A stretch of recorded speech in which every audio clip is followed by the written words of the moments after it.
mana saja. Layan YouTube, ini Liga Domestik kita.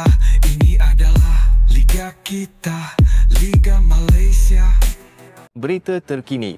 Dalam dunia bola sepak Asia Tenggara, tiada persaingan yang lebih sengit dan beremosi selain daripada antara dua negara jiran, iaitu Malaysia dan juga Indonesia. Sama ada di atas padang atau di ruangan media sosial, pertembungan ini sering mengundang perhatian ramai. Penyertaan Malaysia ke kejohanan Piala KAFA Nations Cup telah mencetuskan satu lagi episod panas dalam hubungan bola sepak kedua-dua negara. Sebahagian penyokong Indonesia dikatakan mendesak agar Tunku Ismail untuk menarik diri daripada kejohanan tersebut atas alasan keselamatan dan solidariti. Namun di sebalik alasan itu, timbul pula persoalan tentang niat sebenar gesaan tersebut. Adakah ia benar-benar berkaitan keselamatan atau didorong oleh rasa iri melihat kemajuan bola sepak Malaysia di bawah kepimpinan Tunku Ismail?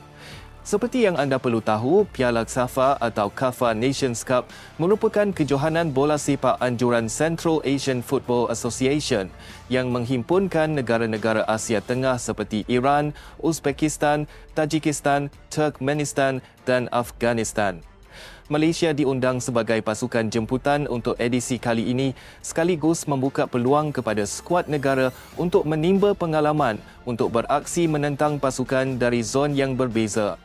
Keputusan ini disambut baik oleh ramai peminat bola sepak tanah air yang melihat sebagai satu langkah positif ke arah meningkatkan mutu permainan dan memperbaiki kedudukan ranking FIFA.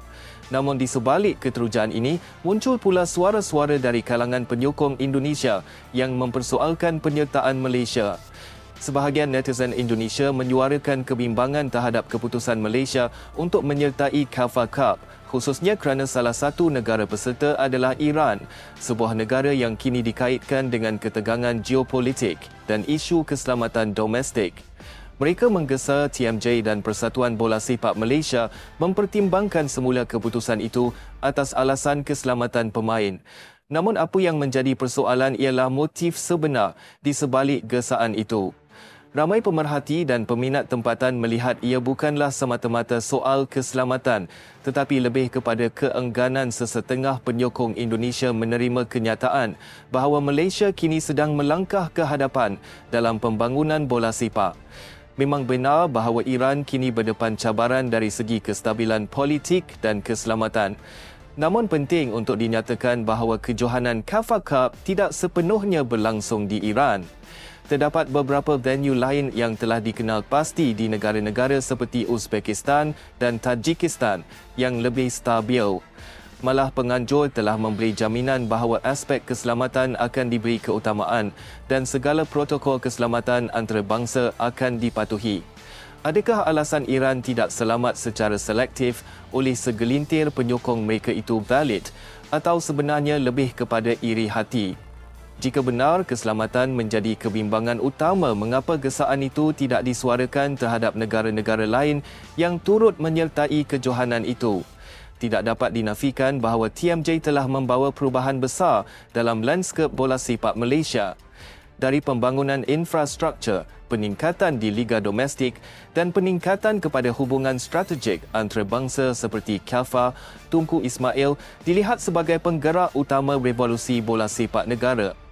Kemajuan ini tidak terlepas daripada perhatian luar, termasuklah dari negara jiran seperti Indonesia. Rasa tidak senang itu kadangkala diterjemah melalui pelbagai bentuk kritikan atau sinis terhadap setiap langkah Malaysia. Oleh itu, penyertaan Malaysia ke KAFA mungkin dilihat oleh sesetengah pihak sebagai ancaman kepada keunggulan tradisi bola sepak mereka di rantau ini.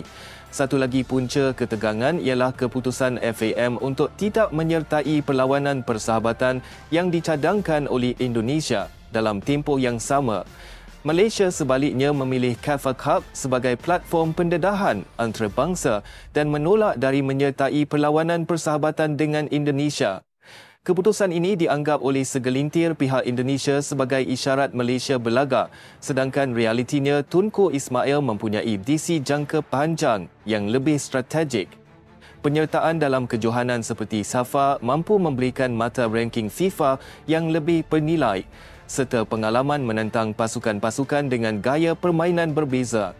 Ini adalah pelaburan masa depan, bukan semata-mata untuk kepentingan emosi jangka pendek.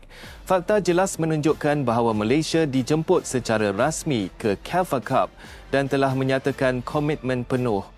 Iran bukanlah satu-satunya tuan rumah kejohanan tersebut dan aspek keselamatan telah diberi perhatian serius. Tiada gesaan rasmi dari mana-mana badan bola sepak Indonesia untuk Malaysia menarik diri. Reaksi negatif hanya datang dari segelintir peminat Indonesia di media sosial dan bukan wakil rasmi.